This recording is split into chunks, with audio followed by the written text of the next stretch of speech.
అందరికీ నమస్కారం. నిన్నటి దినమున ప్రొద్దుటూరు మున్సిపాలిటీ కౌన్సిల్ మీటింగ్ జరిగిన కొన్ని విషయాలు, బాధాకరమైన విషయాలు ప్రొద్దుటూరు నియోజకవర్గ ప్రజలకు తెలియజేయాల్సిన బాధ్యతగా తెలియజేస్తా ఉన్నా. ముఖ్యంగా నిన్న ఎగ్జిబిషన్కు సంబంధించి ఒక అంశం వచ్చింది. ఆ అంశంలోని కమిషనర్ గారు అంతా డబ్బులు కట్టించుకొని వర్క్ ఆర్డర్ ఇవ్వాలని చైర్మన్ గారు ఆదేశించి తీర్మానం చేసి ఇవ్వడం జరిగింది. కానీ ఈ కమిషనరు ఆమె ఆదేశాన్ని తుంగలో దొక్కి అతని ఇష్టపూర్వకంగా డబ్బులు కట్టించుకోకుండా ఆర్డర్ ఇచ్చినాడు. 50 లక్షలు మాత్రమే కట్టించుకొని ఆర్డర్ ఇచ్చినాడు, వర్క్ ఆర్డర్ ఇచ్చినాడు ఆయన. దాన్ని మేము తప్పుపడుతూ కౌన్సిల్ తీర్మానాన్ని మీరు వ్యతిరేకంగా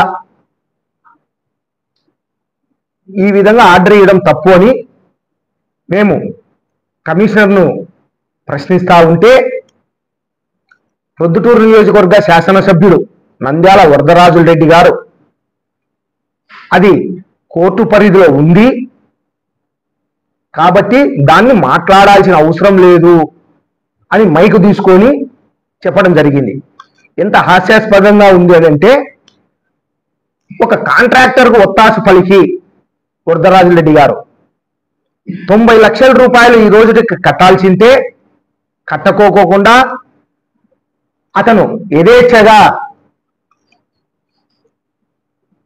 డబ్బులు రాబట్టుకుంటా ఉన్నాడు. దాన్ని కమిషనర్ మందలించాల్సింది పోయి వరదరాజుల రెడ్డి గారు సపోర్ట్ చేస్తున్నాడు. ఆ సపోర్ట్ వెనకల ఆంతర్యం ఏంటంటే, వరదరాజుల రెడ్డి గారి పార్టీకి సంబంధించిన వ్యక్తులు పాడుకున్నారు. ఆ 90 లక్షలు ఎగ్గొట్టడానికే ఇదంతా తతంగంగా చేసి వరదరాజుల రెడ్డి సపోర్టుతోనే ఈరోజు ఈ 90 లక్షలకు కట్టకోకుండా ఉండేదానికే సపోర్ట్ చేసి వరదరాజుల రెడ్డి గారు కూడా కౌన్సిల్లో పబ్లిక్ గా చెప్పడం జరిగింది అని అంటే, దీని వెనక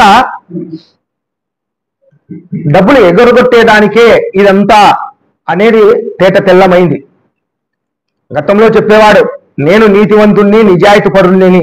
నువ్వు నీతిమంతునివి నిజాయితీ పరుడు అయితే మేము నిన్న ప్రశ్నించేటప్పుడు నువ్వు ఎందుకు కోర్టు పరిధిలో ఉంది కాబట్టి దాన్ని మాట్లాడాల్సిన అవసరం లేదు అంటున్నావు.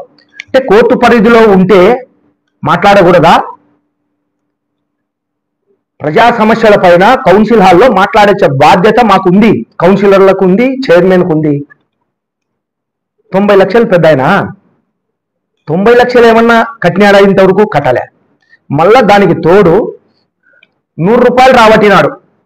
35 రూపాయలు ఎంట్రీ ఫీజు రాబట్టాల్సి ఉంటే 100 రూపాయలు ఎంట్రీ ఫీజు ఎగ్జిబిషన్లో రాబట్టినాడు. ఎవరు? ఈ కాంట్రాక్టర్. 25 రూపాయలు పిల్లలకు రాబట్టాల్సిందే 50 రూపాయలు రాబట్టినాడు. ఈ ప్రొద్దుటూరు ప్రజలందరూ ఎగ్జిబిషన్ పోయిన వాళ్ళు నేను అడుగుతా ఉన్నా, 100 రూపాయలు మీతో వసూలు చేసింది నిజమా కాదా? పిల్లలకు 25 రూపాయలు చేయాల్సింది 50 రూపాయలు చేసింది నిజమా కాదా? నేను అడుగుతా ఉండా, ప్రజలను అడుగుతా ఉండా. నిజమే కదా? ఇట్లాంటి విషయాలలో కూడా వరదరాజుల రెడ్డి వాళ్ళ పార్టీ వాళ్ళకు సపోర్ట్ చేసుకుంటూ 90 లక్షలు ఎగరగొట్టేదానికి ఇతను సహకరిస్తున్నాడు. ఇది తప్పు కాదా? వరదరాజుల రెడ్డి గారు, ఎమ్మెల్యే గారు, ఎంతసేపునే మా అవినీతి ఏందో చేసినామంటావు. నేను దాన్ని కూడా ఒక మాట అడుగుతా ఉండా. ఏమడుగుతున్నానంటే, నీవు ఈ ప్రొద్దుటూరు నియోజకవర్గానికి ఎమ్మెల్యే అయిన తర్వాత ఈ మధ్య కాలంలో నువ్వు సీఎం దగ్గరికి పోయి ఈ లెటర్ ప్యాడ్ పైన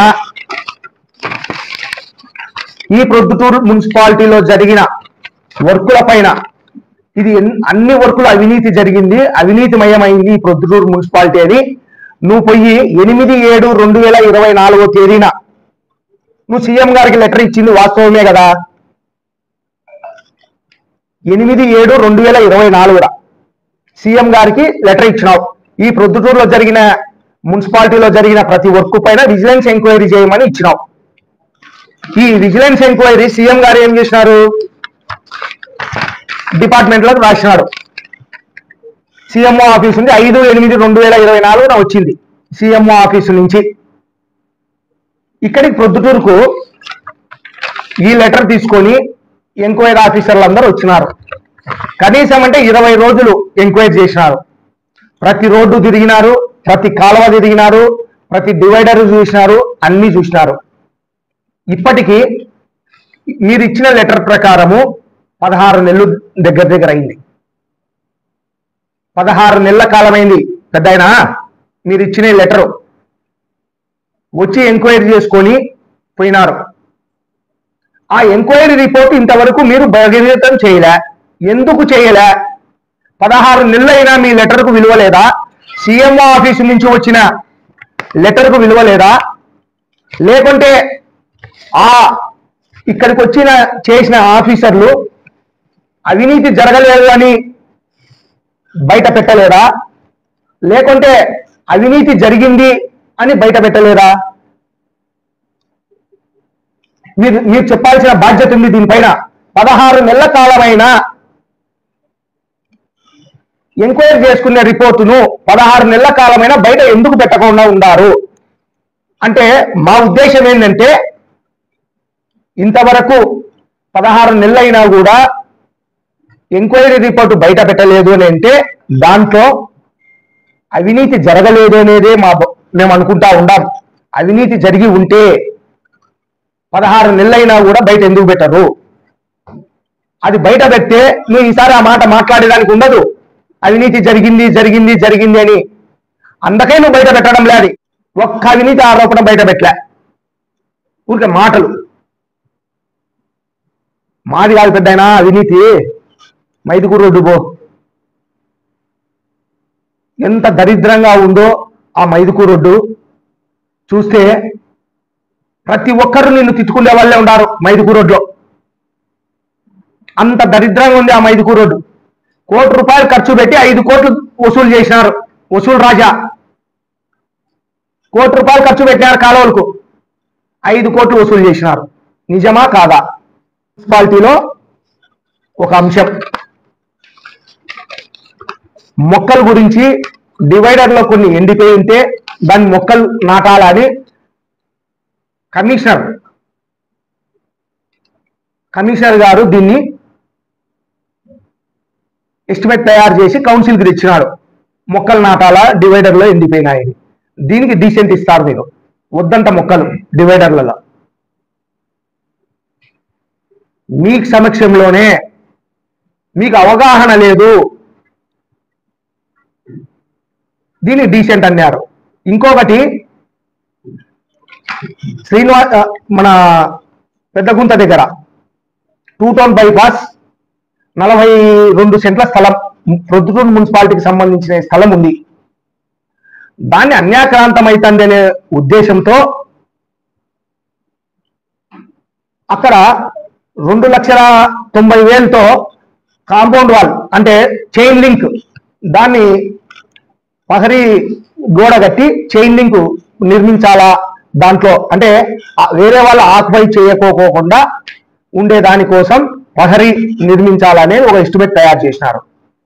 దానికి తెలుగుదేశం పార్టీకి సంబంధించిన వ్యక్తులు దాన్ని పహరీ గోడ కట్టద్దు, అవసరం లేదు అంటున్నారు. అంటే ఏం ఉద్దేశం? దాంట్లో మీరు ఆక్యుపై చేయాలనే దాన్ని, ఆ 42 సెంట్లను. మీ ఉద్దేశం అదే కదా. పహరీ గోడ కట్టే మున్సిపాలిటీ బోర్డు కాపుతారు, దాన్ని కట్టద్దని డీసెంట్ ఇస్తారు. మేము కట్టాలని చెప్తున్నాం. మన మున్సిపాలిటీ స్థలము అక్కడే ఉంటుంది, లేకపోతే ఎవరో ఒకరు ఆక్యుపై చేసుకుంటారు. నాకు తెలిసి కొంతమంది 7వ వార్డుకు సంబంధించిన వాళ్ళు, 8వ వార్డుకు సంబంధించిన వాళ్ళు ఆక్యుపై చేసేదానికి సిద్ధంగా ఉన్నారు. వాళ్ళతో ఈ డీసెంట్ ఇచ్చిన కొంతమంది వ్యక్తులు కలిసి దాన్ని ఆక్యుపై చేయాలని ఉన్నారు. వద్దని చెప్పినారే కౌన్సిల్లో లేచి కొంతమంది కౌన్సిలర్లు ఈ 42 సెంట్లు ఆక్యుపై చేసేదానికి సిద్ధంగా ఉండారు. మున్సిపాలిటీ స్థలం ఆక్యుపై అవుతా ఉంటే దాన్ని ఒక కాంపౌండ్ వాళ్ళు కట్టి ఆ కాంపౌండ్ వాళ్ళలో ఒక స్ట్రక్చర్, ఒక రేకుల షెడ్ వేసి ఒక బోరు వేసి మా మున్సిపాలిటీలో ఉండే వాహనాలు అంటే ఈ చెత్త సేకరించే వాహనాలని అక్కడ పెట్టాలనేది మా ఉద్దేశం. దాన్ని ఒక ఎస్టిమేట్ తయారు చేసి మేము ఆమోదం తెలిపితే దానికి కూడా వద్దంటున్నారు. ఆల్రెడీ ఇప్పుడు అక్కడ బస్సులు పెడుతున్నారు ఒక కాలేజీ వాళ్ళు, స్కూల్ వాళ్ళు. ఆ బస్సులు అక్కడే అట్నే పెడితే వాళ్ళగా అయిపోతుంది అనే ఉద్దేశంతో, మేము సదుద్దేశంతో, మంచి ఉద్దేశంతో ఒక మన వెహికల్స్ అన్ని ఆడ పెడదాము, మున్సిపాలిటీ వెహికల్స్ అనే ఆలోచనతో మేము ఆడ ఒక తీర్మానం చేస్తే ఇతగాళ్ళు వద్దంటున్నారు. అంటే మీ ఉద్దేశం ఏంది? ఆక్యుపై కానీనా మున్సిపాలిటీ స్థలం? ఎందుకు మీరు దీనిపైన డీసెంట్ అని ప్రకటించినారు? నీకు తెలుదా పెద్దయ్య గారు డీసెంట్ అంటే ఏంది అని? మేము ఆమోదం తెలిపినాం, మీరు డీసెంట్ అంటారు. అంటే వద్దని మీరు